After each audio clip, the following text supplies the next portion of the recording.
What's up, everyone? Welcome to Keepin It Reel. This is my happy voice because we just watched a very dark and fucked up movie. We watched We're feeling Seven. happy after this one. We watched Seven. I'm here with Jake and Tyler. What's up? What's up? We've been on a little Fincher run, the three of us. Jake, you said last week you think you're really a big fan of Fincher. Did that stick up for you after this movie? No, I was not a fan of this movie at all. we were talking before starting recording here, and I mentioned that I think I had to I had to read a book for a completely unrelated fiction story for about an hour before I could go to bed after watching this movie because It was the only wigged way you to out not- that much?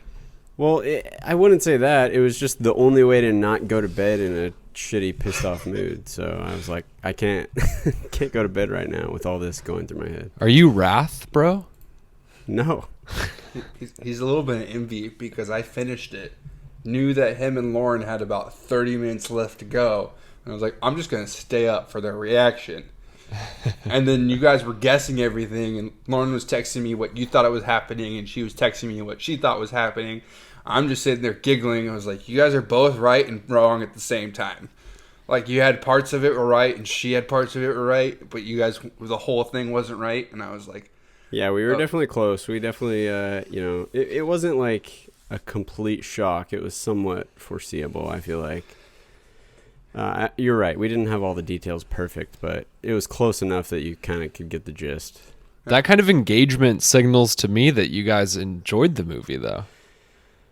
Yeah, so that's an interesting point, and I did think about that. I would say that I was at least moderately entertained for most of the movie, if not all of it. The reason I didn't like it is because it just left me feeling shitty, is honestly what it comes down to. Like, I just don't feel like I gained anything out of watching that movie. It moderately entertained me for 2 hours, but a lot of things moderately entertained me for 2 hours, and it didn't have any like profound lesson to learn or, funny quotable lines to joke about or anything really to reflect on going forward and be like, oh yeah, that was a great time watching that movie. It was just like, oh god, how terrible this fucking world is. Let's move on and forget about that awful piece. just know every time you grab a box around me, I'm going to scream, what's in the box? Because I've heard that saying about 1,000 times, and now that I actually have watched the whole movies, I can be like, it makes sense now.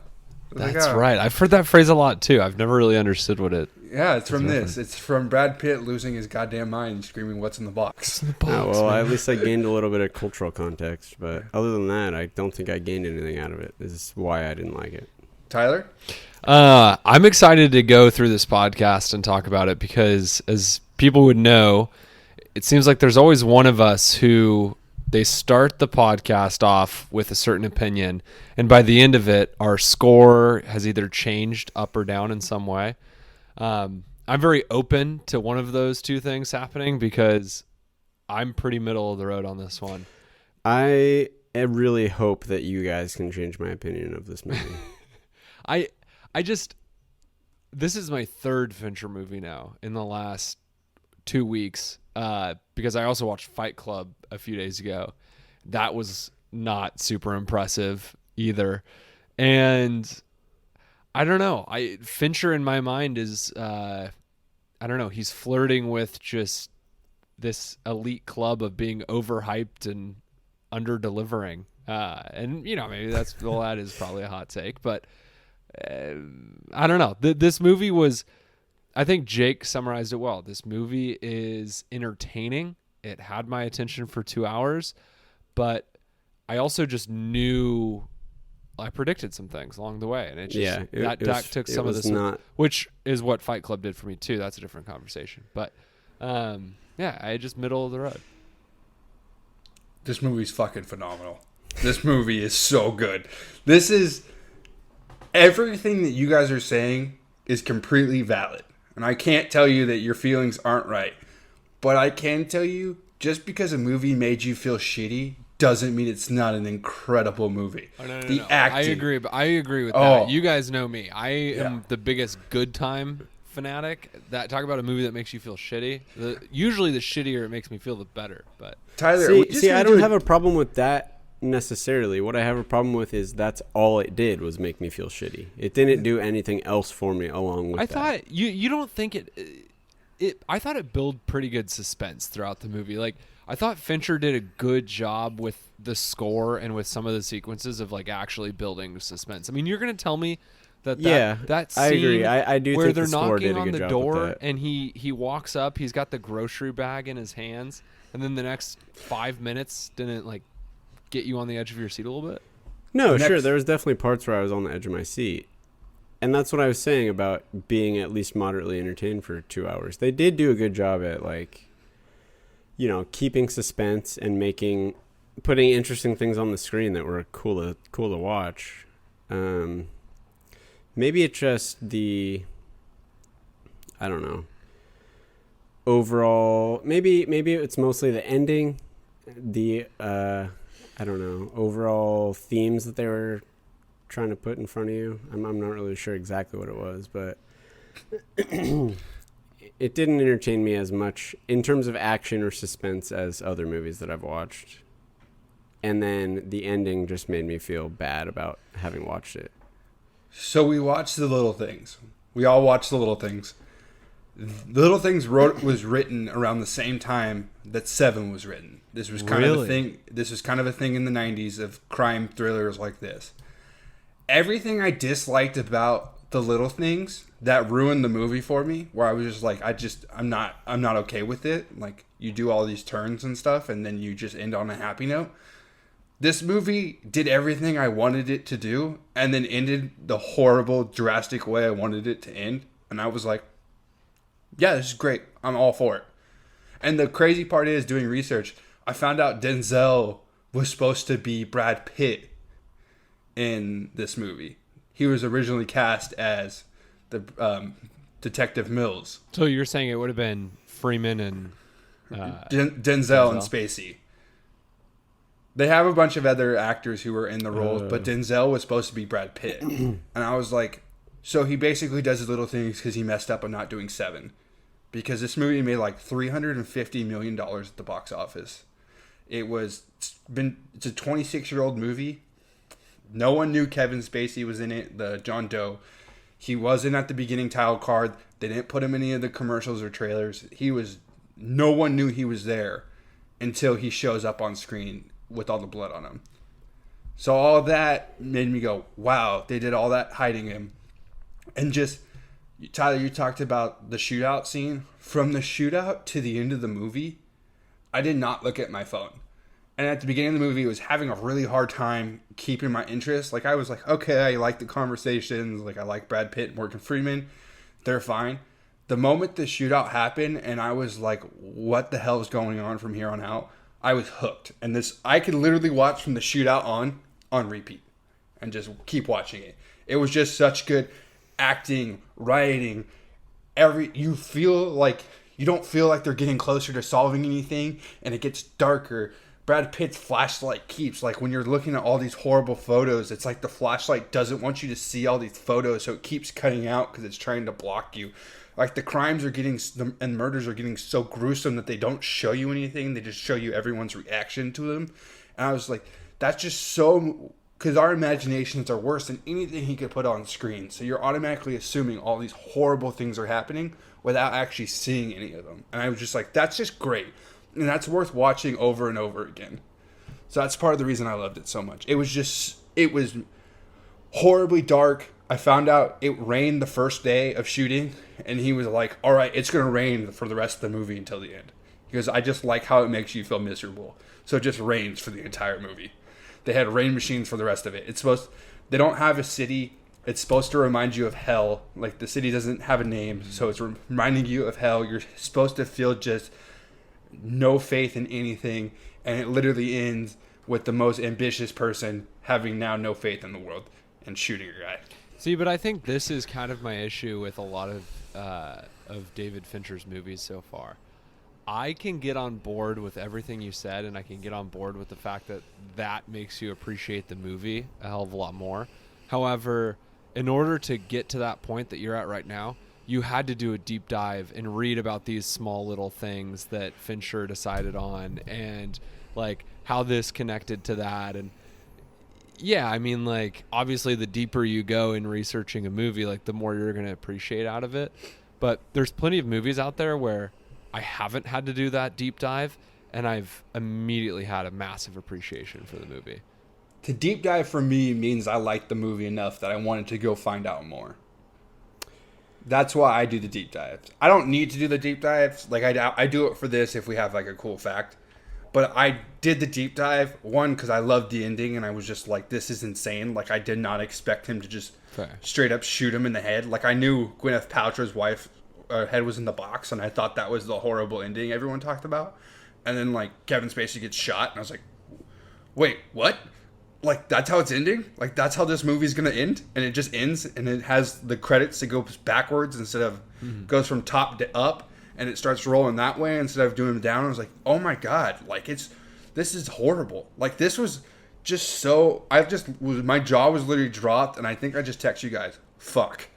Because that was my reaction. I was like, oh my God, I can't believe this just happened. See, I noticed some of the things you were just talking about, like especially the rain. I really did notice that. And it really did make every single set I felt like just felt so depressing and sad. Yeah, it did. And I did notice that, but I mean, it just, I don't know how else to put it other than it just made me feel crappy about everything that was happening. I think maybe the only kind of moral or takeaway that you could have out of this movie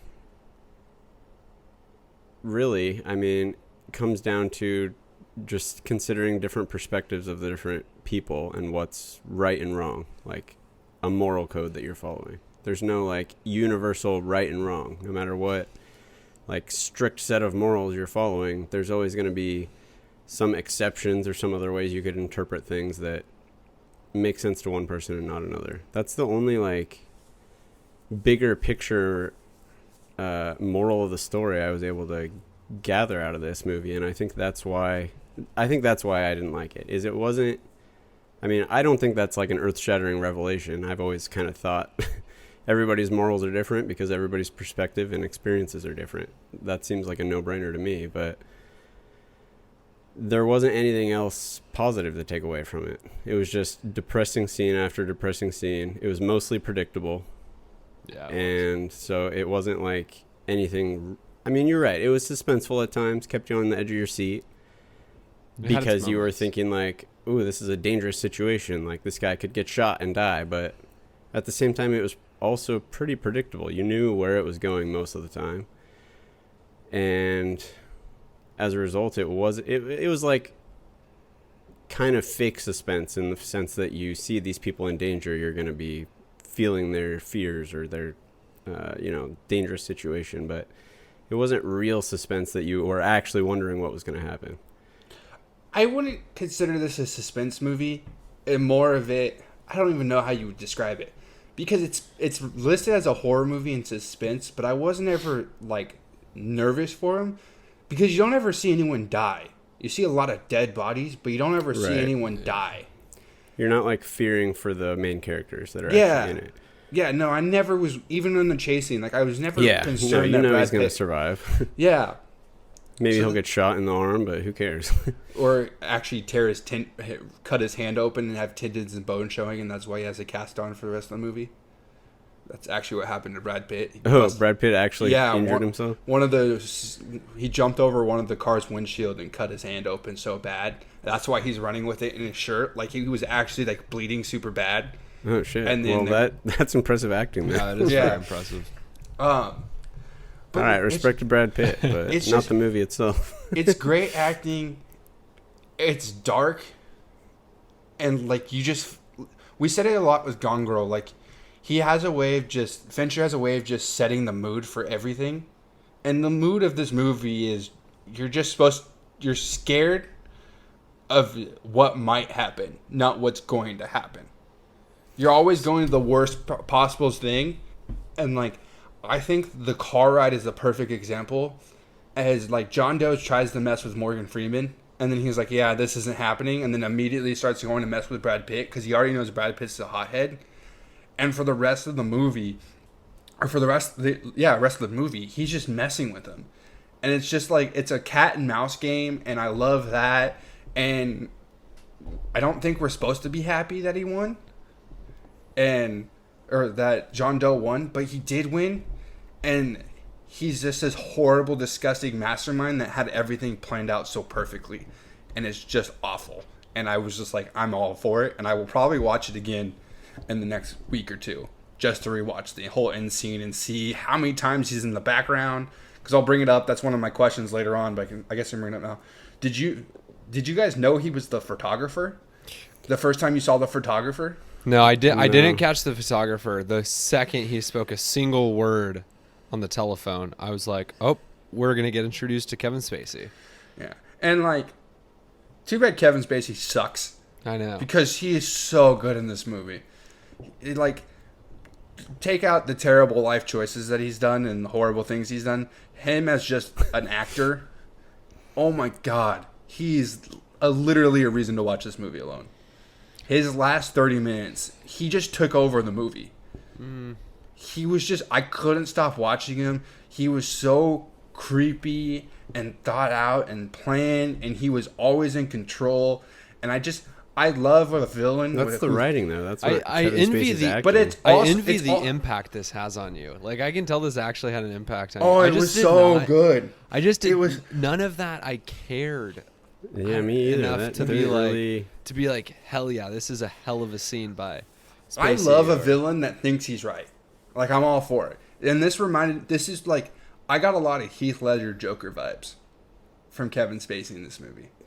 And I don't know. Well, I mean, that's the point I was making earlier. Maybe the villain was right. We don't know.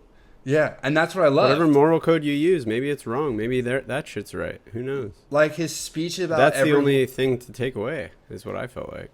The speech about everyone he killed in the car, or like all the murder victims so far, I was like, you know what? You're not making bad points. This is awful, and I don't think you should have gone out of your way to go kill people, but I don't disagree with anything you're saying.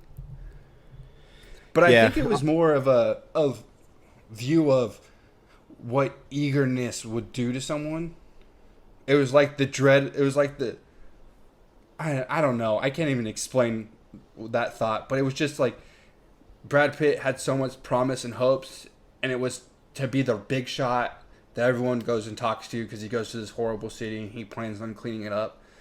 And that's Morgan Freeman just keeps asking, like, why did you transfer here? Why did you transfer here? No one wants to transfer here. And it's just... This city just eats people up and spits them out. And I guess that's a view on life. As if you go in and you think you're going to be better than everyone without asking for help or doing it the proper way, it's going to chew you up and spit you back out. Yeah, I just got the sense that he was a bad detective. He didn't really seem to actually think about anything. He was just like, this guy's a psychopath. He's crazy. He must be stupid and crazy and ridiculous and all this. And Morgan Freeman was like, no, you got to... like, stop with that attitude and actually think about what he's doing here. Never underestimate someone. There's a lesson of the movie. Yeah. All right. Any more just because he's crazy doesn't mean he's not a genius. Any more general thoughts on the movie? And that, honestly, is what made me really sad. This guy was like this evil mastermind. He was brilliant. He was patient. He was articulate. He was well thought out, everything he was doing. Imagine the positive impact someone like that could have on the world. And instead, he commits a centuple murder and suicide. Is he not greed in some capacity too? By he's probably trying all to them take in some matters way. into his own hands and leverage his moral compass against the moral compass that has been defined by society. Is he not greed and selfish by trying to do that? No, he's a prophet. He's doing God's work. He's probably most of the deadly sins. He's all of them. Think about it. He's every one of them, besides maybe gluttony. Because I don't really know what gluttony means. Just like he's overindulging in murder and self-righteousness. Yeah, he's overindulging in the Word of God, and that he needs to act out everything that he's reading. He's literally every one of them. He's all of them. He maybe didn't show lust in any way, or maybe he did, and his lust does lust apply to other things besides sex? Yeah, I think so. Yeah, His lust for You can his lust passion over power. yeah, his passion of power. There you go. yeah. But all right, let's go in the summaries of the movie. Brought to you by Leo B. Hart Elementary. Summarizing this movie brought to you by an elementary school just feels wrong. But, We should do an audible for this one. All right, just summaries with Mason. brought to you by Mason. We are introduced to Morgan Freeman. He is a detective, Detective Somerset. William Somerset? Is that his first name? Yes. Yeah. William Somerset. He's about to retire. I'm always for a cop that's about 7 to retire. days. They said he was 7 days away. I thought, is 7 going to be brought up in this whole movie? Like Yes. every way you could imagine. Also, shame on us for taking until now 20 minutes in to talk about how dumb the title is with 7 in the middle of it. But oh my god, that shit pissed me off before I even started I watching the know, movie. same. I was like, "Are you? Maybe can you not that's- just title it 7? maybe I that's searched the 7 and reason it's we're like coming in hot the on this 10th shit. result down. It's We're immediately biased against. yeah, maybe you're right. I started the movie pissed off because it took me so long to find it because it's titled with a fucking number in the middle of a word. It was dumb. Sorry, All man. right. I'm Anyway, gonna be sorry, real Mason, honest go ahead. with you guys. That didn't even cross my mind. I typed in 7 and I knew who was in it, and I clicked on it. If I would have Okay. if I would have known, I would have just typed in the number 7, and it probably. If it would've was been one of actually the first. top result when you search the word 7, Yeah. it would not have crossed my It was mind, all but the it was like HBO. 10th. It was all the weird HBO's like 7 Days in Hell. Yeah, movies. I started thinking this came off of HBO, and I was gonna have to go rent it. Yeah, same. That's what I was like, are you kidding No. me? We got to go buy this movie now? And then, It's an HBO. It's a Warner Brothers property. It's not leaving. Well, good. Maybe HBO. Warner Bros. Can change their damn search or. yeah, put a different freaking keyword in there and put it higher up for So the wait. word 7. I thought that was just on the front cover of the movie poster. There's Yeah, with actually the- like the with Yeah, the but I Are don't you tell saying them with on the the movie tally? poster. I just search the title of the The movie. tally and I put looks a hell of a lot V instead better than 7. the 7. Is there actually like a 7? Yeah, dude, it's so dumb. SE7EN. No way. Yeah. And if you search it with a I V, see it what doesn't you're even saying. pop up. The movie poster itself has it written out. That seems like a big miss on HBO's part. Like, They do? yeah. Oh my god. Oh God. Yeah. Now I'm even more upset. Yeah, me too. All right, let's just go on with this summary before we Oh, get. I apologize. Like I didn't even think of that. I just knew exactly what movie I was looking for. So like, shows you I don't how blame you. That's I dumb. wouldn't have The thought about title it. of It's the movie ridiculous. is 7. It's the word 7. The title of the movie is the word 7. We're on a movie podcast where I'm talking about all the small little details, and I missed the giant Yeah, I fucking know. I number jumped 7 ahead in to the middle. Of nitpick. the I jumped Mason, ahead it's to all about the little things. Comes back to that again. Oh, that movie is trash compared to this one. That movie's Oh my god, it's so much better. No, it's not. yeah, It's just- yes. It's Yes, just it that- is. I missed out on that podcast. Sorry. You can give your opinion because I'm going to compare them a lot because they're basically There the are a same. lot of comparisons to draw. Yeah, except Jared Leto's half the actor, horrible. Kevin Spacey is. All right, well, we'll talk about that more we can later. touch Just on get that. on with the summary. All right, two detectives. They're trying to find a murderer who's committing murders with the 7 deadly sins. Then the murderer, they find the house of the murderer. They have a chase. They go into his really horribly creepy house, and Why was there so many red lights? So weird. because he was taking pictures and he had Oh, TM. dark room. And was it hell or was it heaven? There's I don't know. Were we walking into hell? Have we been in purgatory the whole time? That's a question for later. Certainly wasn't heaven. Purgatory and hell are legitimate arguments. They had a shootout with everyone, or with the killer John Doe. Then he calls his apartment, talks to Brad Pitt, then kills Brad Pitt's wife off screen, puts her head in the box, mails it to a location that he takes them to later. Kurt turns himself in, says he's going to plead insanity if he doesn't take him to the next 2 dead bodies that he has. They find Brad Pitt's wife's head in a box. He yells, "What's in the box?" Then he shoots Kevin Spacey, and the movie's over. What's in the box? So let's go into it. Box of chocolates, best Shoots line him of in the movie. head, how many times did he shoot him? Was it 7. 7? No, he unloaded the clip, which I assume it is 7 because there's only 8 bullets, and I think only 8 in the clip. So I wouldn't be surprised if it was 7, because literally right before we got on, I watched the art of the scene and setting up the scene, and all those towers have giant 7s in them, and just built with a bunch of 7s. I did not notice that. I didn't notice that either. I wouldn't have noticed it, and someone didn't point it out. And then it was like, oh, he comes at 7 o'clock. He commits the 7 deadly sins. It's the 7th day of the week. Like, literally is staying on an extra day. So he had 6 days left. He's staying on one extra day. We did it the 7th day Morgan Freeman was on. A lot of 7s in this movie. Oh, by the way, he was supposed to come at 7. That delivery man showed up at like 7:02. Yeah. He got paid $500 to show up 2 minutes late. What a crock of shit. I have a lot of questions for that. He overpaid for that delivery. Box of chocolates. Best line in the movie. Also, if he was going to get himself killed, why stop at 500? Pay the poor man more than that. I don't know. All right, anyway, sorry, carry on. John Doe sitting in the back of the police car, and he says people will barely be able to comprehend, but they won't be able to deny it. Literally the ending of this movie. It's a very hard movie to comprehend of how it ends, but you can't deny it wasn't there. Holy shit moment. That's what I took from it. I didn't think it was that hard to comprehend. You can't. Well, you just keep saying it makes you feel bad, and you can't figure out why it makes you feel bad. Besides, it's just a shitty movie.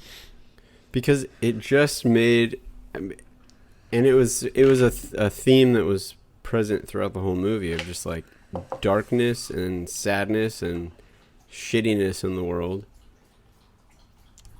Sorry if you can hear the dog drinking. It's fine. And that was just the cherry on top of just awfulness.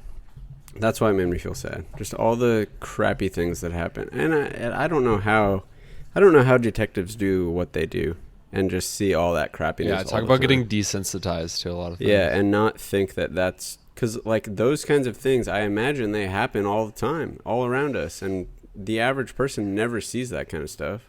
Yeah.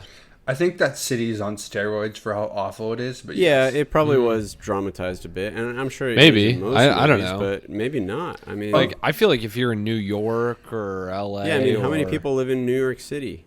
Yeah, odds are that kind of shit happens every single day. It's crazy to think about. I don't know. Which I Mason, you brought up an interesting point at the beginning of the movie. This is kind of just the city, like it's just a city. I was drawing comparisons to it being New York. I don't know if I was alone in that thinking, but I was drawing comparisons to Detroit, Chicago, and New York, and kind of just mixed them all together. Yeah. Yeah, I was thinking New York the whole time. Just because of the subway and but anyway. But you know, we did a little bit of research after. I normally don't do too much research before recording the podcast about it, but there was someone online drawing comparisons to Gotham. It's like the Gotham City before Batman movies were super big. Yeah, no, I thought Gotham too. It was really dark. It definitely did have really, really strong Gotham vibes going on. That, and then the FBI agent that they give the money to at the diner, and then they walk away from, and they get all the books that been written out by John Doe. Remember that guy? That's the cop who, where the drug is going, gets dropped off the roof of Batman. Oh, it is? Yeah. I looked at him, and I was like, oh my god, he was in a Batman movie before a Batman movie. Oh, that's hilarious. And yeah, that was going to be one of my questions. No one asked him where the drugs are going. Why? Why not? Where are all the drugs going? Yeah. So yeah, John Doe's line. I thought that was great. Sorry, your dog drinks. My dog scratches the bottom of his crate. This is the movie/dog podcast. My cat sleeps. Cat's for the win. Tyler, you got a line? God. Honestly, the line is the one that Jake wrote down, so I'm not going to jump in front of him here. Like, I no lines in this movie really stuck out to me. Like, they just really didn't. I think this again comes back to the fact that I just was not all that impressed with it. Just nothing made a big impact on me, right? Aside from the ones that we've already mentioned, the one that Jake's about to mention, it just, I don't know, it just wasn't my jam. Yeah, don't worry, I felt the same for 99% of the movie. Okay, good. When they show up to where the box is, the delivery driver comes off with the box, and then there's just a dead dog laying on the ground, and then he's like, "Did you do this? Is that one of the bodies?" And then John Doe's like, that wasn't me. It was here before we got here. I don't know why. I was like, I don't know if that's supposed to be funny, but I chuckled a little bit. Like, this is such a tension-filled moment, and I'm laughing at the fact that he's like, nah, I didn't kill the dog. I was just like, that's kind of ridiculous. And it's like, all right, yeah. Did anybody got greedy. Did anybody get outskirts of Bakersfield vibes in that final scene? Well, it was shot in Los Angeles. Okay, so Anybody? I figured You mean that Mason? that looked like, well, I don't know. You've been there.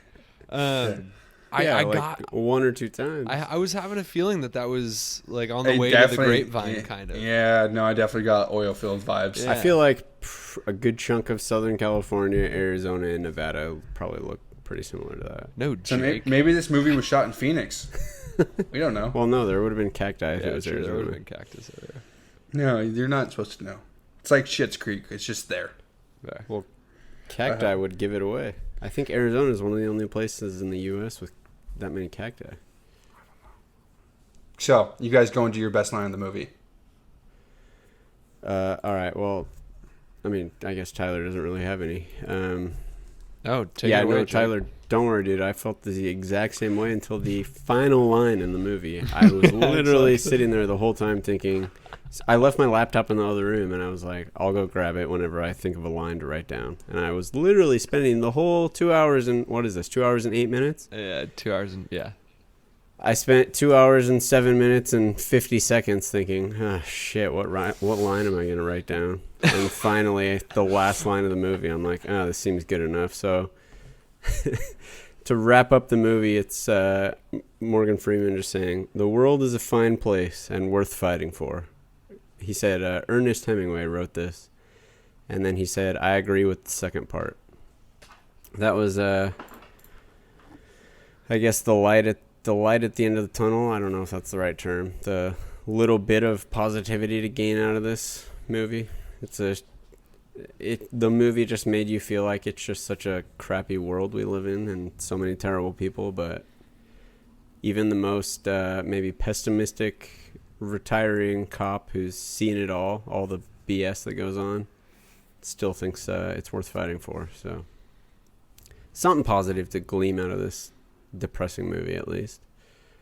Morgan Freeman was never broken. That's the positive thing about it. Morgan That's a Freeman, good point too. Yeah, he stays undefeated. that's true. All right, real moments, emotional moments of the movie. The murder in the whorehouse being so graphic, and then Morgan Freeman questioning the guy, and then his horrible shock and like fear of what he just did, and him just breaking down in that scene. I was like, "Oh my god!" Was anybody else getting some real Saw vibes out of that scene? Yeah, I was like, this is horrifying. And like the fact that they don't show you anything. Oh my god, I would not want to see that. That would be But- horrible. The last thing they show you is the lady cutting off her face or cutting off her nose, which is also gruesome as hell. And then after that, every dead body besides Kevin Spacey, you don't see. You don't see the head in the box. Yeah, you don't couldn't really see too much detail on the lady who cut her nose off. because I think it was so brutal. Yeah, I mean, it was just like a bloody mess, but you couldn't really. Does it start off really with? see it? Does it start off with most detail in the murders and then starts to scale back as you think go so, through? Yeah. I think that you do. first guy, the gluttony guy, was. Yeah, and we They got a lot really of showed up that close shots in the close-up. morgue too, and everything. That was That shit was nasty. weird note. The giant genitalia. They made a joke about all the cosmetic people that made that suit of the guy in the morgue. There was like, how funny would this be that this guy also is just sitting there eating his wife away, and he just has a giant schlong, and they just thought it was funny, so they just put it in. So they just- Eating his life away. I heard eating his wife away. Oh my lord! Which in the context of what we were talking Yeah, about, that makes which it is even better. better. For a second. Oh god. Moving on. But yeah, that horrible scene. Like, I was just like, oh my god, this has to be like the most traumatizing thing that guy has ever seen in his life. So yeah, that was really rough. Do you guys have any moments? Or do you just want me to keep going and just drooling over how great this movie is, and you guys can agree and disagree? No. I'll go. I felt like there were some real moments. I would say the real moment I had was the diner scene where, well, first of all, I was just kind of weirded out when Gwyneth called Morgan Freeman, and it was just like, wait, what is this urgent thing like that? Like, I don't know. It just felt like a little off. Obviously, I knew it wasn't like, hey, need your love and comfort right now. But, like, you knew something was up. And then when they actually get into the diner and, you know, she tells them the pregnancy, and then he talks about how he didn't have, or he was faced with a similar situation. Was it girlfriend or wife ended up getting rid of the baby, and he didn't say, he just said relationship that was similar to a marriage, I think. Yeah, and I actually thought it was going to be a situation where, Morgan Freeman is envy. He's going to be the one that dies because he's envious of what Brad Pitt has and like the life he's been able to create. It's kind of like the cool hotshot dude with the wife and the kid, and but then, like, I also knew the second that Gwyneth told Morgan Freeman that at the diner, it's like, oh shit, something's definitely happening to Gwyneth here. I took Morgan Freeman as an angel and Kevin Spacey as the devil, and Brad Pitt stuck in purgatory. And he's literally walking the path of you can go this way or you can go this way. And he flirts with it the whole time. And then when he's given the ultimate decision, he picks the path of the devil and he shoots Kevin Spacey. And that's why he's stuck there. And I like the shot. Did you read that? Did you read some? No, I texted Lauren this last night. That's a damn good. That's a really good synopsis. Kind of a similar interpretation that Kevin get Spacey's, out of here. Jake Mason gets the credit. Well, this was kind of Lauren and I bouncing. So maybe Lauren read your text and we were kind of bouncing these ideas around. But probably Kevin Spacey being the devil, and this place, this city that they live in, is purgatory, and the devil is actually doing God's work and helping sift through the heaven-worthy and purgatory-stuck people. And coaxed... that's a very interesting take. What's his name? Brad Pitt's character into getting himself stuck there for a while. Yeah. And I thought that when it goes to the helicopter, and that's like his chance of going to heaven is flying away. It's the only scene. It's the only scene with light. There is light. There is an opportunity to make something good, and the only scene that has light and happiness in the movie is the scene that's the most heartbreaking. And you're just like, I can't believe this happened. You know, Tyler, to your point, when they were in the car driving out to that middle of nowhere place, I actually thought, like, basically immediately as soon as he said, I want to go with these two detectives only out to this place. As soon as he said that, I was like, these are the last two victims. I'm totally blanking on the names. Let me. Somerset and Mills. Yeah, Mills is the Mills is wrath and Somerset is envy. And I was trying to figure out what is he envious of? Where's the envy coming from? But that's a good kind of ties that expectation I had, or prediction I had. I like that. Do you have a real moment, Jake? I think mine would have to be when, and this is another kind of gleam of optimism. When those two detectives, Somerset and Mills, are sitting in the bar. I can't remember exactly when it was. It was after maybe midway through the movie or so. Maybe a little bit further than that. It was after the chase. It was, yeah. It was right. Chase. It was right when he was coming. They go to and then. So it's literally right before the last scene we see with Brad Pitt and Gwyneth Paltrow when they go lay in bed together and they go to work the next day. So it's the chase. They go through the apartment. Then they get the phone call. I think the person at the whorehouse dies. Then they go to the bar. Then they have the night when they all go to sleep. And then the next morning is when John Doe turns himself in. Okay, yeah. So it was the previous night right before that final rendezvous. They're sitting in the bar having a couple drinks before Mills goes home. And basically, and I'm not going to quote the whole thing because it's a several minute conversation that they were having, but kind of to sum it up, he basically says, that he's not buying into kind of the pessimistic view that, or maybe not pessimistic, but he's trying to justify retiring or quitting, as Mills said it, by saying, look at all these terrible things that I can't wait to get away from. When in reality, it was the other way around, that he's trying to justify quitting with all these terrible things instead of being the solution. Yeah, he's basically making it the solution instead of the problem.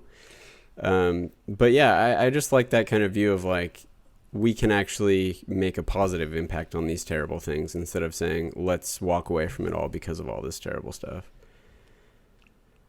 Which I appreciated, and I think that was a nice little gleam of optimism. Of course, right before his view probably changed 24 hours later, but... What one hell of a week. Yeah, no kidding. That's a shitty week. One of my real moments is Brad Pitt in the car reading poetry, and then he throws the poetry book at the front of the steering wheel and goes, "Fuck poetry!" And then the cop comes up and gives him spark mode. So I was like, "I've been there, dude."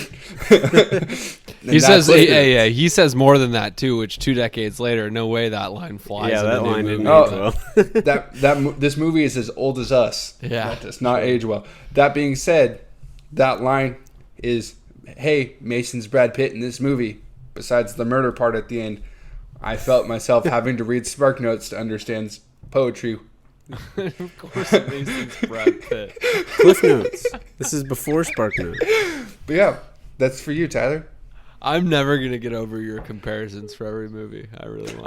I don't write them down, but I have them all, and I was like, yeah. What do you mean you don't write them down? It's usually the most attractive / strongest, buffest male man character. in the movie. Yeah. What do you mean you don't write it down? You don't need to write them down. Channing Tatum, Brad Pitt.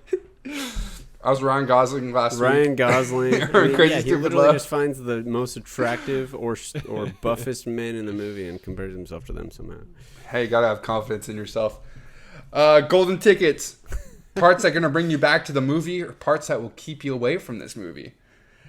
John Doe turning himself in and how he's like saying detective, and then he just screams it and he's just covered in blood with all the Band-Aids on his fingers. And it's like, oh my God, he's been cutting off his fingertips. That's why they can't find him. I was like, that's freaking horribly awesome in like so many weird ways. I was like, that's so smart, but also disturbing as hell. And like how painful that has to be to cut off your fingertips all the time. Didn't we see a scene earlier in the movie that alluded to the fact that he was cutting fingertips off?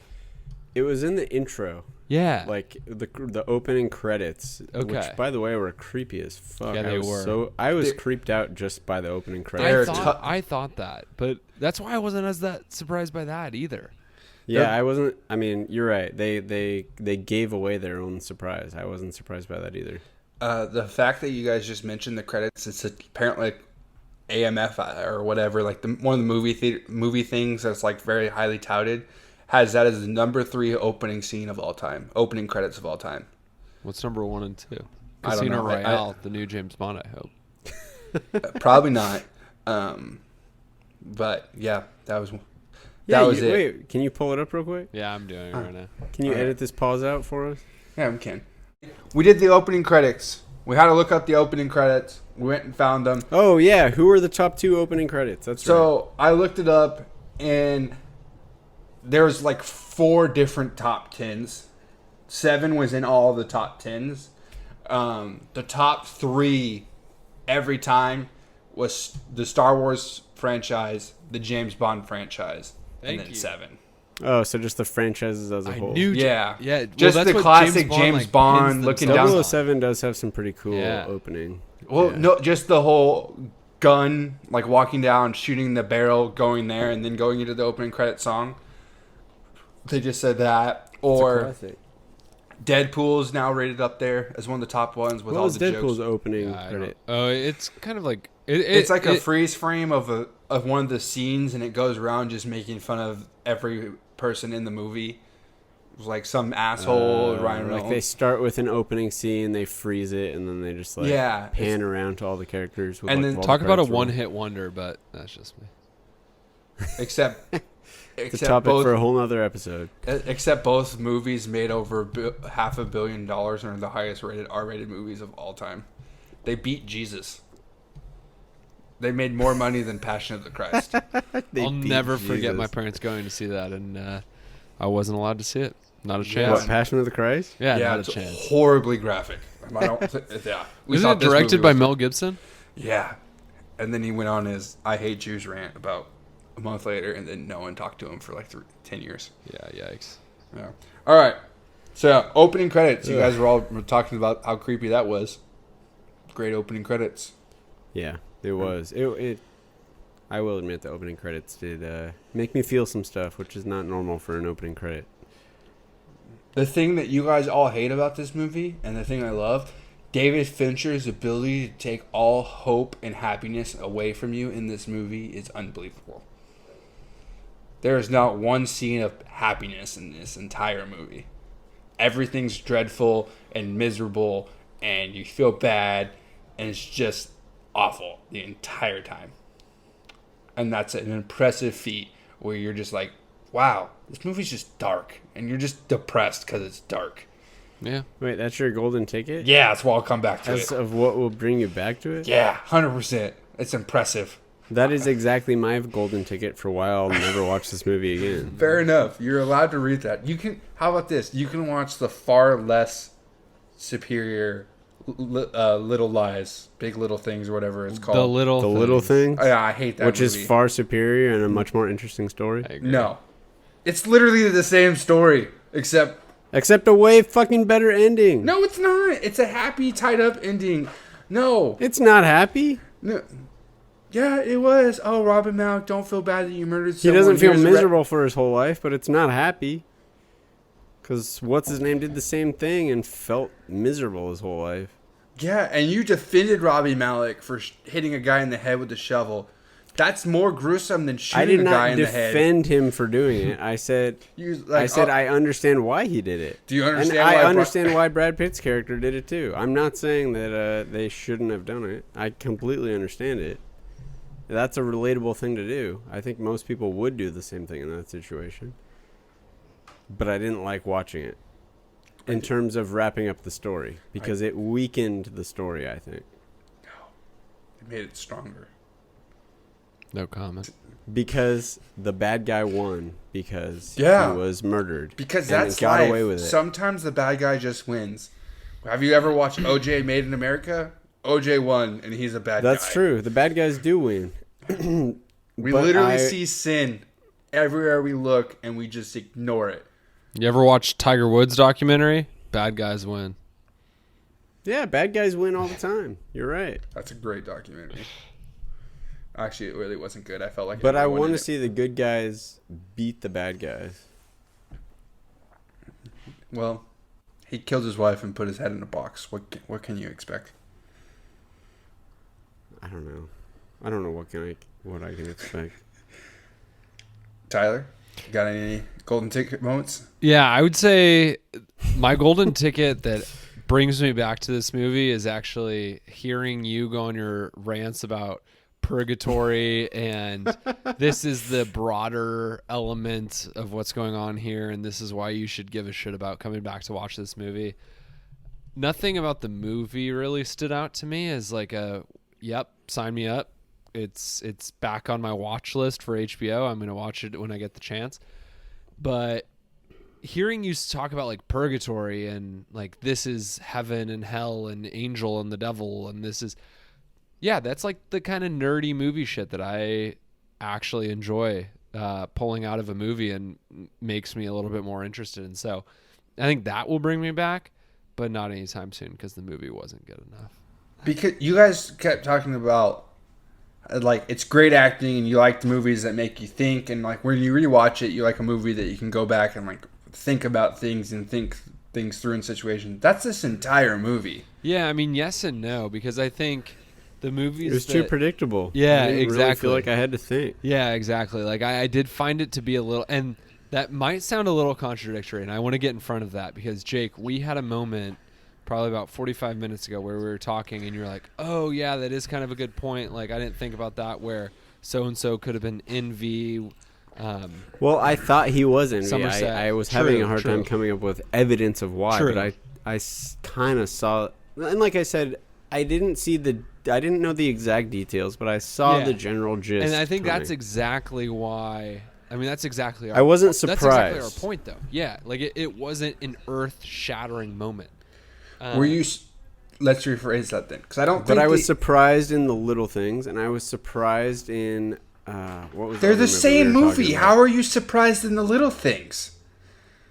I was more surprised in the little things. Oh, Yeah, it's not as predictable. They spoon-fed you what was going to happen in 7 the whole time. Yeah. From the So- fucking opening credits. Because Except of the little things, thing- like yes, exactly. Because the opening credits, they literally showed The opening credits we- fucking told you the whole movie. We both noticed that. Like he's scraping off fingers. But everything's logical in this movie. It makes sense. So is it in the little No, it things? doesn't. The moment Robbie Malek gets in Jared Leto's car does not make any fucking sense. And Yes, the end it of the does. movie. Put yourself in his shoes. Yeah, No, I think it no, absolutely I'm makes not. sense. I'm not. If I'm this grade A detective, if he's dumbass Brad Pitt, then yeah, I'm no, buying it. it's But the he's same- not What's the Brad Pitt. difference? No, he's supposed to be this hot shot fucking detective. Brad Pitt's a newbie. He's Yes. just there. And it's a- and and- Robbie Malek is supposed to be the detective in human. Elton Yeah, College. but what's the big deal? With Like, a wife and a daughters who are victimized by this fucking horrible person. Yeah, with Jared no, Leto has no with no gun. evidence It's that he not- does it.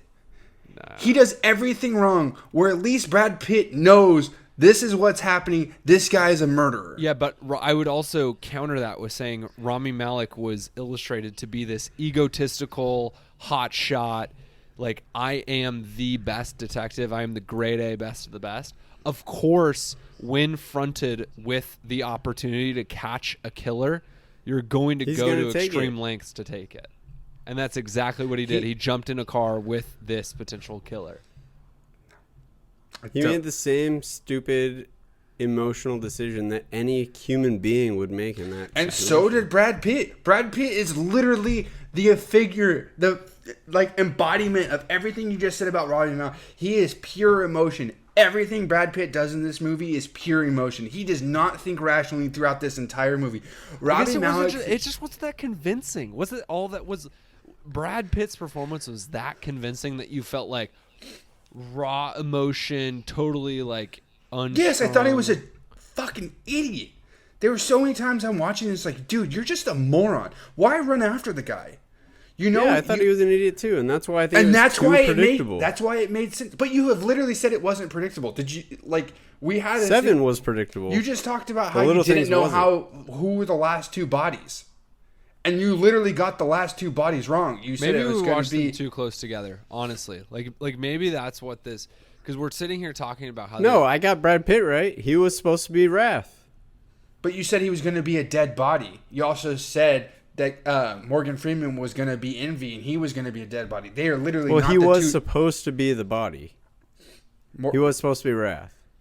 He's the embodiment of Raph, but he wasn't Raph himself because he hadn't died yet. Raph was Kevin Spacey. Yeah. Envy was No. Envy Envy was was Kevin Kevin Spacey. Spacey.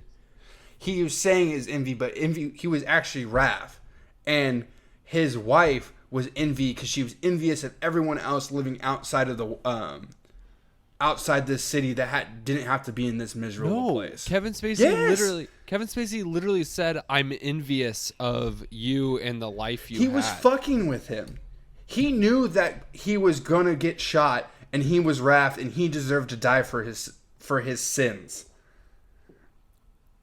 He was playing him.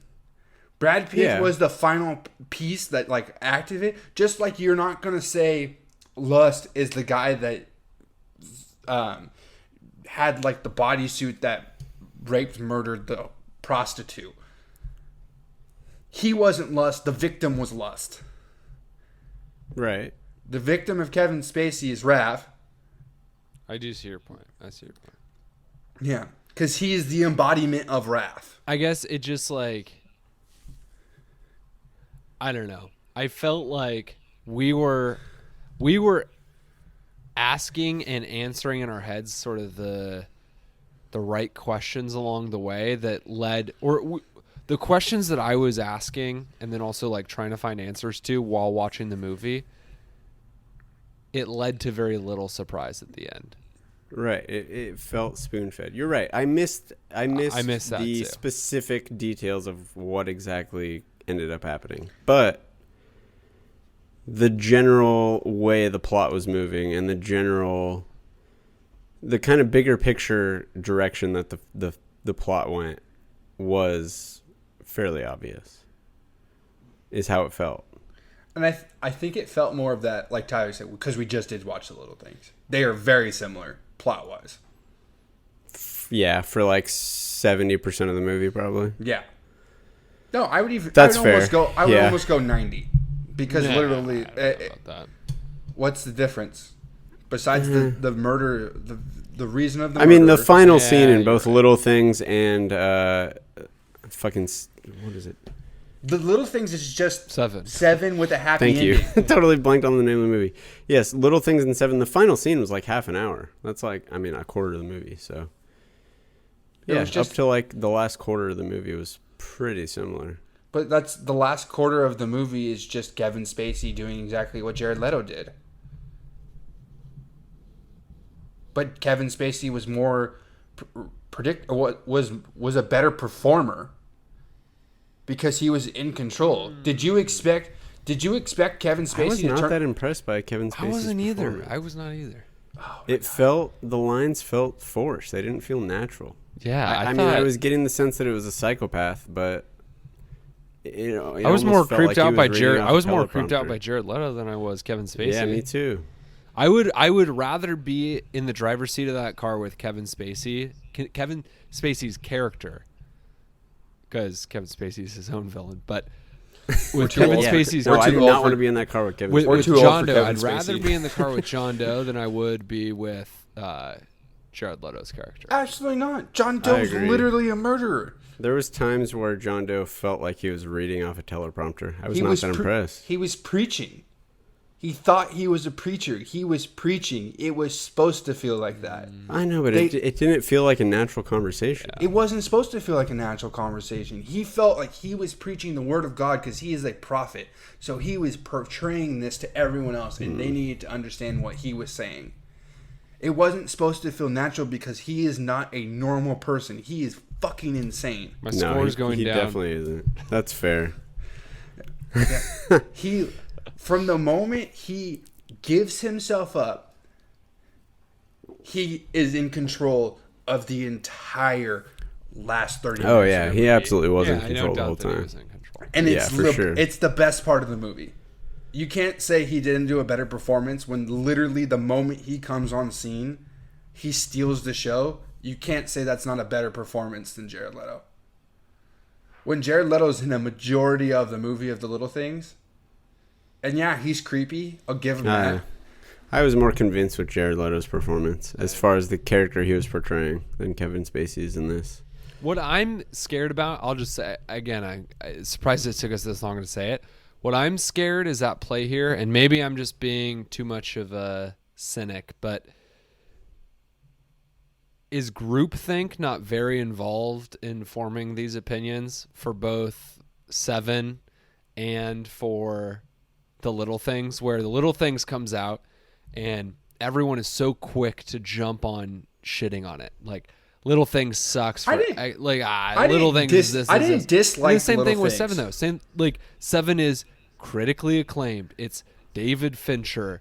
It's supposed to be this golden child of a movie, and What literally all the parts. So I didn't listen to anything about Little Things before we watched it and did all that. I didn't watch a thing. I didn't hear anything.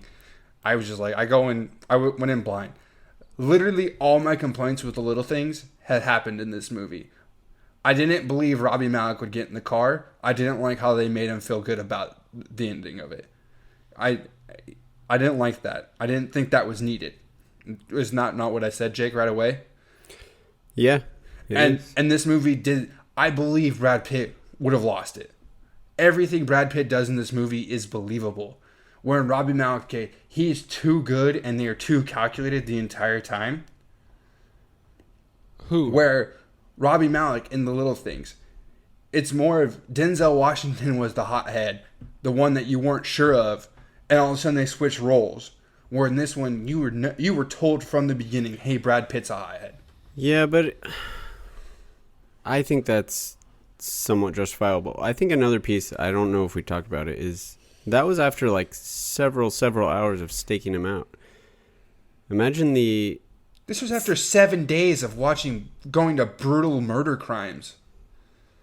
Yeah, but think about the impact that lack of sleep has on your decision making. I don't know about you, but I do not feel like I properly think things through when I'm exhausted to the point of...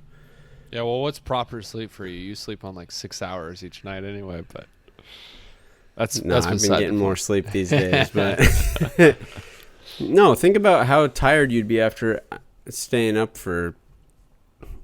I don't even know how long they were in there, but all night, like staying up till the wee hours of the morning, just sitting in a car watching someone. I don't know about you, but I think I'd make a suboptimal decision at that point. I think that plays into it. How do you not know that they weren't sleeping either? Literally, they have a scene where he crawls Because into he's bed with his waking up. wife. Yeah. They show them sleeping Yeah, all the exactly, time. because they're sleeping together.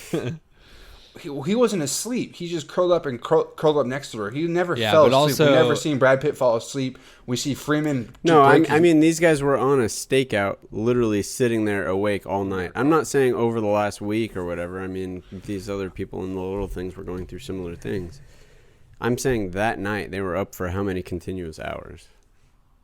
I think the motives in Seven are more believable. I need to go rewatch both movies. That's my conclusion from this.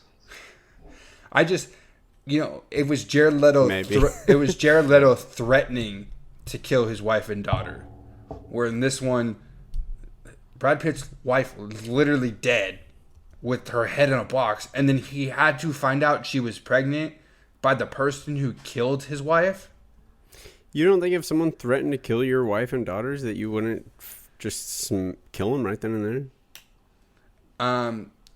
I would like to say no, but I definitely know if I had a gun in my hand and I found out a guy had put my wife's head in a box and then killed my unborn child, I would unload the gun into him. I think both are believable. I think most people would react similarly to both. Yeah, but we don't know. Jared Leto, you don't know. He's just playing. He's playing pretend. He doesn't think there's any stakes. And that's what just bugged me.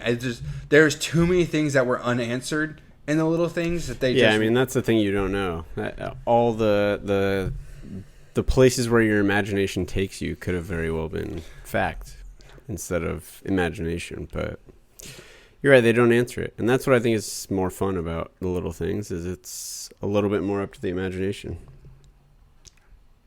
I disagree wholeheartedly. But... It's all right. We're not going to talk each other into it. No, we're not. Brad Pitt reacting to everything. Just go into my next golden ticket moment. Go for it. He's just an This idiot. is a good segue. He's just an idiot. He does literally everything that they do from the moment. He goes, oh, the guy's heart explodes. And Morgan Freeman was walking around looking at everything and was like, oh, hey, look, his feet are tied. And then they realize that it's a murder. Like, Brad Pitt is always 3 steps behind everyone in this movie. Yeah. And his arrogance of like, oh, I'm just young and eager to do everything.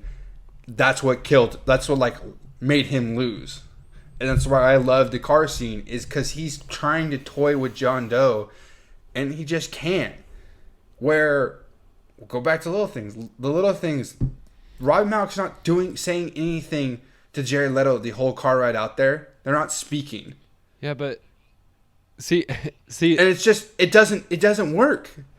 yeah, but see, I didn't think the Pitt thing worked either. Like, I didn't think Pitt was one of the first things I did when we started this podcast was immediately pull up Brad Pitt Oscar awards and nominations, because I'm sitting here thinking to myself, This movie didn't get nominated for anything. I watched Brad Pitt in Fight Club. I just watched Brad Pitt in Seven. I'm not convinced that he's all that great of an actor. Like I'm just not like I. He plays a great idiot.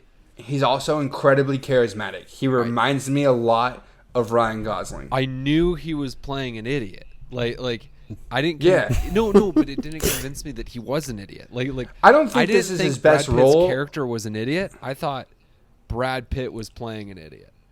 If that makes sense. That's fair. That does make sense. I agree with you. I think everyone else in this movie is such a great actor. His performance stands out as not being as good as the rest of them. Which I didn't really think any of the other performances were I thought Morgan Freeman was the best actor. Morgan Freeman was the only one that was good. And Kevin Spacey kills it. I was not convinced with Kevin Spacey. Yeah, I know. I didn't get it. Me neither. It's also just kind of Kevin Spacey-ish too, though, where it is Kevin Spacey likes his. I don't know the right way to describe this, but it's like mini monologues. Yes, mini monologues. Because he's a preacher and he's preaching all these horrible things about what's going on in the world around them. It's great. It's a great scene. No, it just comes across as fake. Yeah, I felt the same way. Fake and forced. Brad Pitt, possibly, yes. Kevin Spacey, absolutely not. You're wrong. I will put my foot in the ground and say I'm taking wrong. this Putting one. his foot down. I'm taking this one to John Doe's grave. He was not very good. That dude's getting cremated. He doesn't have a grave. Cheesiest line of the movie. Want some cheese with that? What's in the box? Because everyone's made fun of it for so long. I just started giggling hearing him scream, "What's in the box?" Felt really bad, but I'm giggling in the first time I heard it. And then him going, "Oh, God!" It's like, yeah, no. Also, do you guys have any cheesy lines? Do you agree? It's just been so overplayed now that it just immediately came out cheesy. Yeah, no, that's pretty good. I can't think of any other better than that. Yeah, I agree. All right. Lock it in. Final answer. Boom. If we're going to be stupid, let's be smart about it. Jake, you already brought up Gotham City. Were you expecting to see Batman somewhere in the background of one of these movies?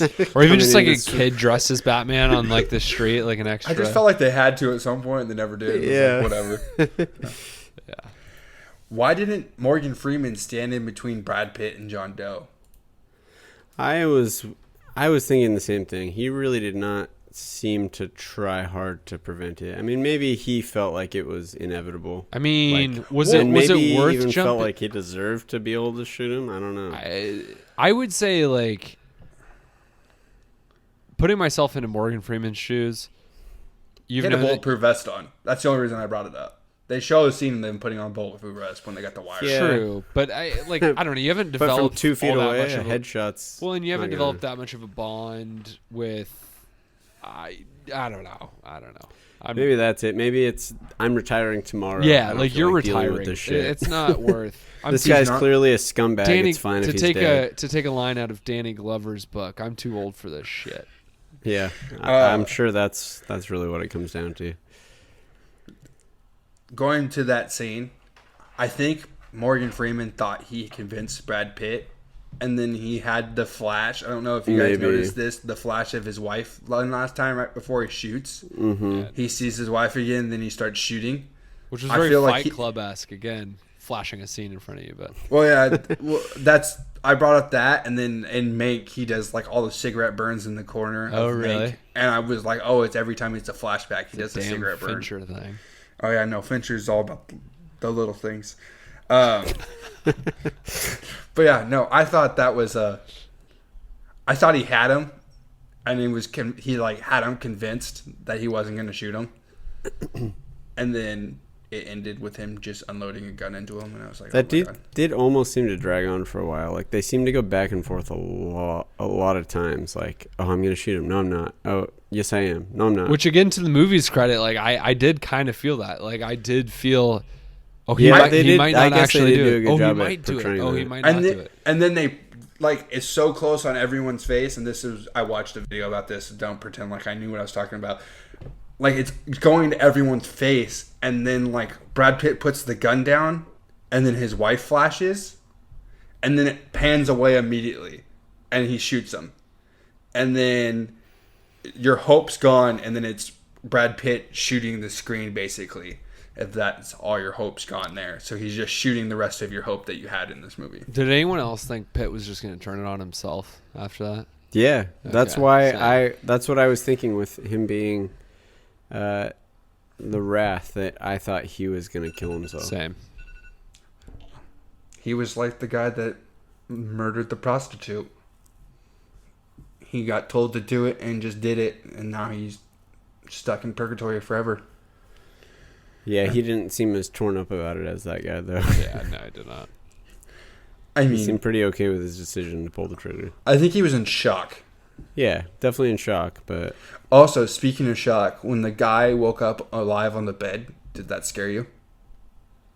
oh yeah, Yes. the guy who was like paralyzed there for like a year. That looked like Yeah. a zombie. Yeah. Oh yeah, Yeah. that scared the crap out of me. You know, I jumped. I was That's like, where Jesus Christ. that's where it's allowed to classify itself as a horror movie in that exact moment. That and the, Oh, yeah. that and the opening credits scene.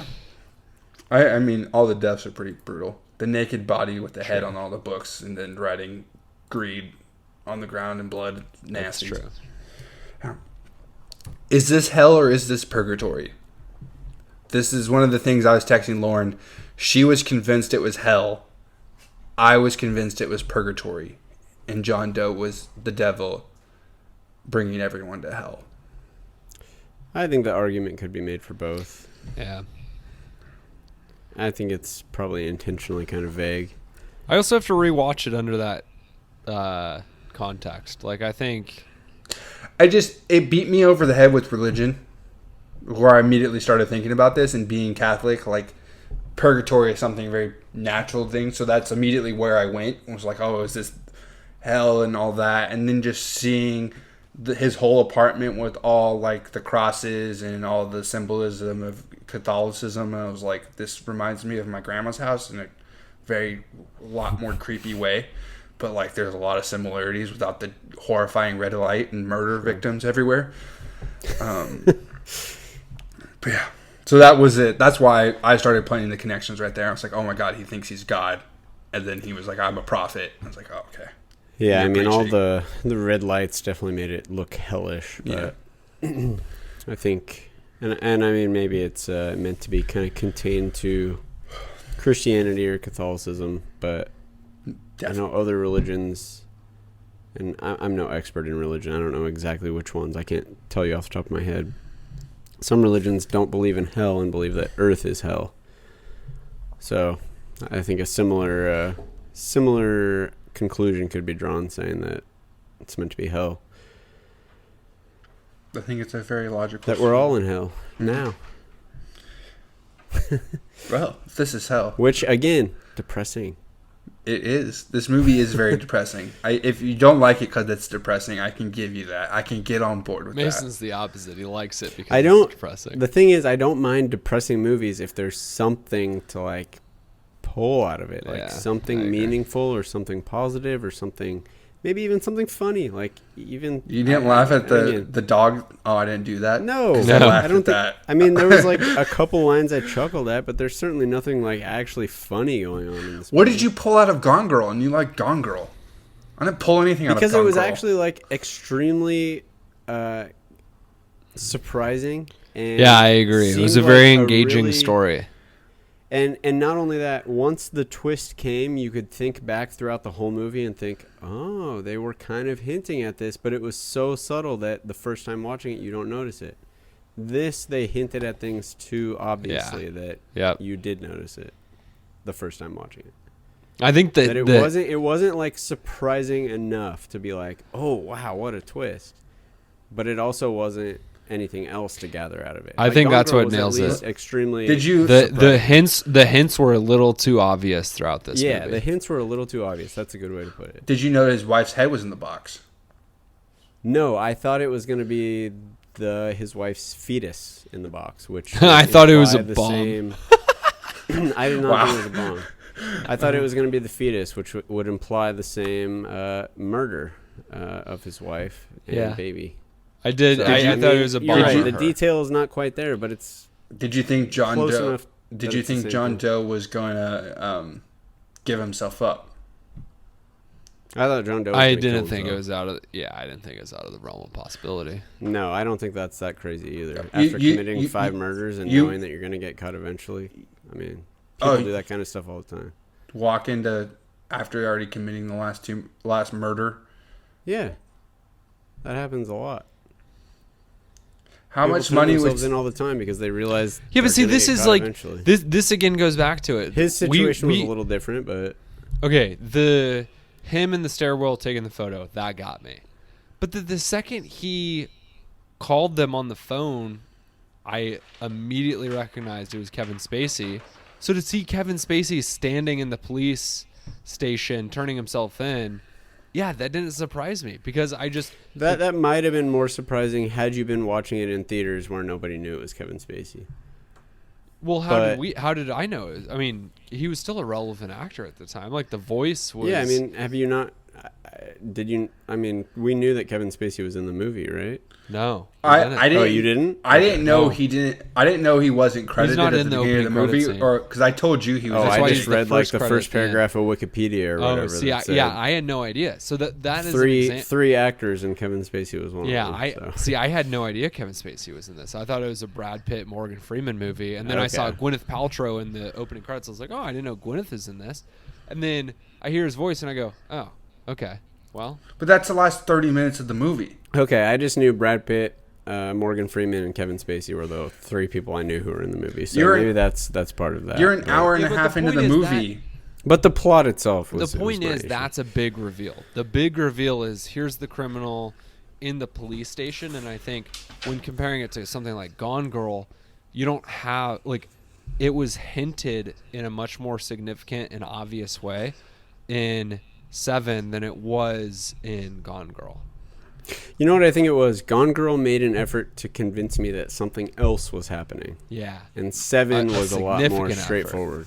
So, Yeah. so this is my thinking. I think your guys are too smart for your own good. Where you're I'm not going to say immediately no.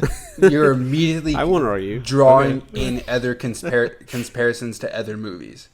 We talked about Die Hard, and we talked about when I we. wasn't really thinking about these other movies when I watched. But you're it, naturally going. yeah, into we those might just thinking be spaces. subconsciously. You're yeah. right. Maybe behind the scenes. Because we did Die Hard, and I said that's basically a genre. This was the one that started the genre of the murder victim coming.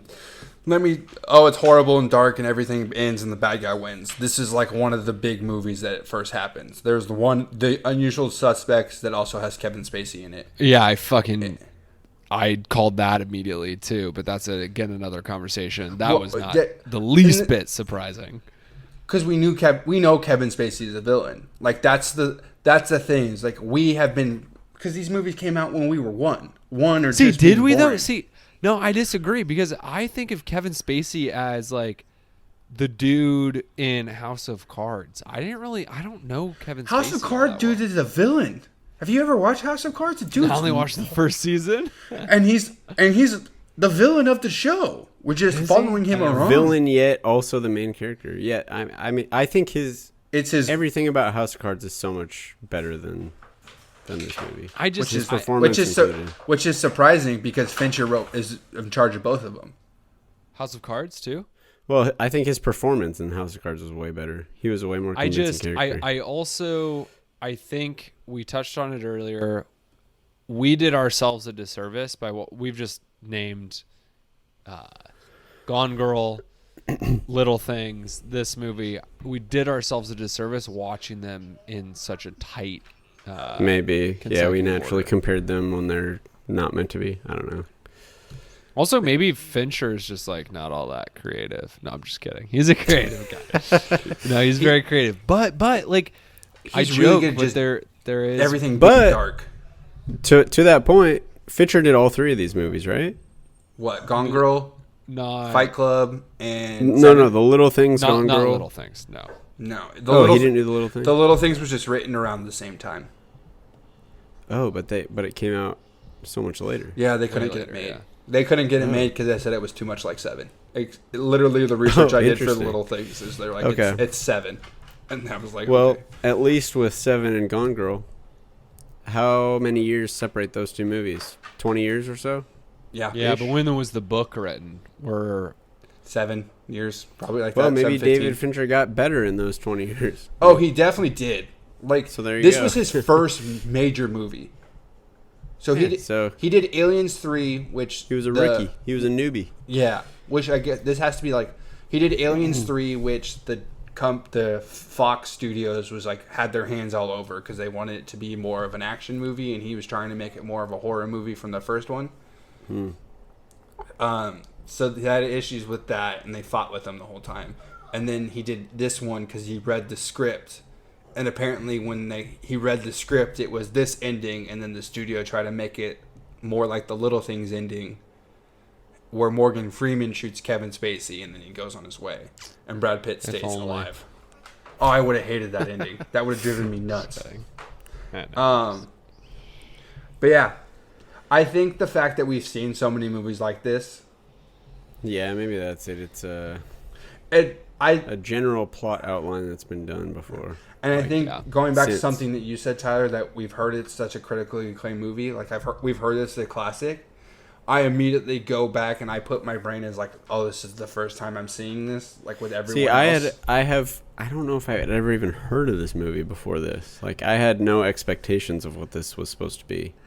I'd heard of it. I didn't know what it about was the either. plot. I knew the 3 actors that were big in it. I didn't know the plot. I didn't know the critically acclaimed reviews or any of that. I had no expectations. Maybe it just depressed me without giving me anything else other than sadness. Fair enough. I can get on board with you liking it because it's depressing. All right, let's rate the movie. All right. Tyler, did you buy it? I'm really curious if Tyler changed. I know Mason didn't change his mind. I'm sure Mason's giving this Blu-ray or instant classic. I'm gonna give it a buy it in a bargain bin. I'll go first. Or yeah, And buy in a the bargain reason bin, I'm not only Blu-ray. doing buy in a bargain bin because it's not an instant classic. Well, I'm definitely changing my score now. If I had seen this more than this is our first time watching it, that for everyone, this was the first time all of us have seen it. Because I've only seen it once, I don't know if the second time watching it, if it will hold the same weight of the ending. I still think I would love the performances in it because I think the performances were great. And I love just the feeling of the movie. So that would make me be willing to buy it again, but I don't know if I can put it up there with instant classic. Like I still like Gone Girl far more than this. And I like other ones. Like I like Fight Club more than I like this one. I think I like Edward Norton in Fight Club way more than I like. I think Jake you would like Fight Club more. Fight Club. Yeah, I haven't seen Fight Club. Jake, go watch Fight Club and let me know because Fight Club's also written for Edward Norton, though. I mean, this movie has Morgan Freeman at the middle of it, Brad Pitt. And it wasn't the best part. It wasn't written for any of these guys. The first casting choice for everyone was Denzel Washington was supposed to be Brad Pitt, Al Pacino was supposed to be Morgan Freeman, and Val Kilmer was supposed to be Kevin Spacey. Which I think that's still a really good movie. Like those are 3 great actors there too. Yeah, but Interesting. I don't know. I would say my rating is I'm really struggling between my score itself is probably around like go ahead. So my score itself is a 4.5. Like when I put this on Letterboxd, it will be a 4.5.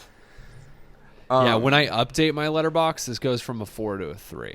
I would say, like That's plain fine. and simple, 3 stars. That's what it is. Now, if I had to give a Keepin It Reel definition to this, I'm really struggling between the 1-star definition and the 3-star definition because You would rather watch paint dry?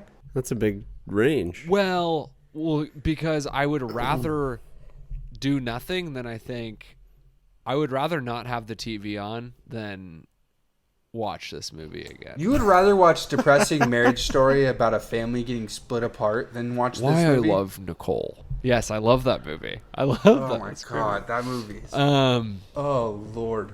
Yeah, I would honestly, and again, being cognizant of the fact that I'm contradicting myself to a certain degree, because I've also said that I'd like to rewatch this knowing what you've said about purgatory and having these larger themes at play.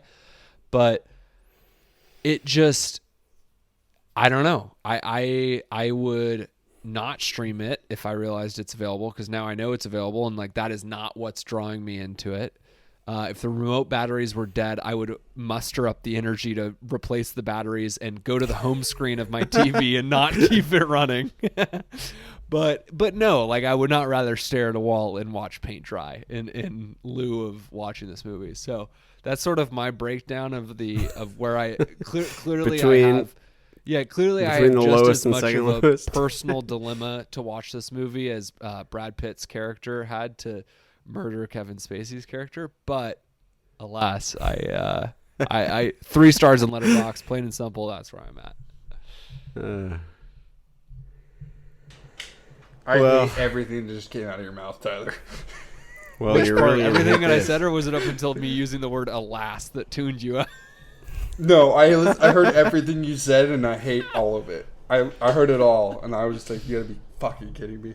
Well, I'm sure you're not gonna like what I have to say. Are you? If you say paint dry, Jake, I'm not coming up this weekend to come visit you. I'm just leaving. I'm just staying home. Ah, shit. Well, you know what?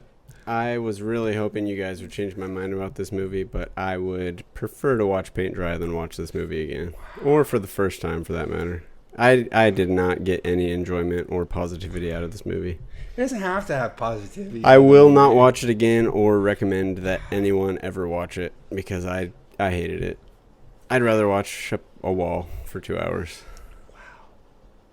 That might be a first on the show, right? Come on. No, you just I you just hated made Keepin' It Reel history with the most outrageous I thing I've ever spent seen. the last however long we've been talking about this trying to convince myself to give it something higher, but I would change the fucking batteries and turn it off. I did not like this movie at all. I don't know what to say. Any movie we've done so Speechless. far on this show, I would significantly prefer to rewatch it than watch this movie. Good time. Well, Mason, don't worry about filling up the gas Even tank, the 'cause ones sounds we like did you're in our gonna be test staying run. in Eugene. Oh, even my the God. ones we did in our test run before we started releasing episodes. Good Time, Lighthouse. Oh, I'd watch those movies 10 times over before I watch this one again. Hell yeah. I just don't even know what to say to that. That's a good I point. hated Lighthouse it, was honestly. better than There's this. no other way to put it. I did not enjoy this movie at all. I would watch this 8 times before I'd watch Lighthouse again. I've almost bought Lighthouse a few times in the last couple of months. Oh my God. Sorry. How are you Mason. going to watch Justice League, man? Lighthouse has that weird ass aspect ratio. Isn't Justice League going to be the same thing? That's not why I won't watch Lighthouse again. I have to put the subtitles on. Anything I gotta read to understand what people are Acting saying. in I'm not Lighthouse will watching. definitely be better than Justice League. too. You're right. It's so hard to understand. Yeah. Well, I'm dumbfounded at the moment. Thanks for joining us this week as we watch 7. Sorry. I thought for sure I tried. I really wanted to give it something higher, but I can't. from my text from What's my next sister week? last What's night. next week? Inception. This was your choice. Remember? You're like, oh, I'll be there. You got it. Whose choice? My choice? This wasn't my choice. Wait, hold on. This wasn't my Oh, choice. I we- certainly Certainly endorsed influenced. it. I endorsed No, it. yeah. we have audio. The reason we picked 7 is because Jake said he liked Fincher, and then I didn't want to do Fight Club. And I was like, let's do a movie I've never seen. So we did 7. And then you're like, oh, we need to do Inception too, because we were talking about. So I don't remember why we were bringing up Inception, but we brought up Inception. And I was like, all right, let's do Inception and 7 next 2 Wait, weeks. Watch Fincher it. doesn't do Inception, does he? No, I think Chris Okay. Nolan, baby. this is why Now we're back. I was talking Okay. about how Oh, this is Mason's least favorite. I was director. talking about how I'm not a huge fan of Nolan. Oh, and fun. David, We're going from Tyler's overrated vote to Mason's overrated vote. Yeah, this is gonna be I'm about great. to put this is I'm gonna about to be put a fun. poll up on Instagram of who's better, Fincher or Nolan. And then- Do it. Save yourself the embarrassment. Fincher, 100%, No chance. 1,000 times over. The only All right, reason go vote. the only reason more might vote for Fincher than Nolan is again groupthink It's that 'cause everyone he's better? thinks Tenet is shitty, and their minds are poisoned by the fact that there is literally thought one they movie. didn't like Tenet, but they actually love every Chris Nolan movie. There's literally one movie. Prestige, Memento, Inception, you name it. Chris Nolan, whatever. Social Network is better than every single one of those movies. Social Network is so good. Social Network is the only good David Fincher movie. That's fucking Sorry, blasphemy. it's the only great. It's the only great David Fincher movie. It's fucking blasphemy. Okay. Fucking blasphemy. I don't even know. All right, we're done.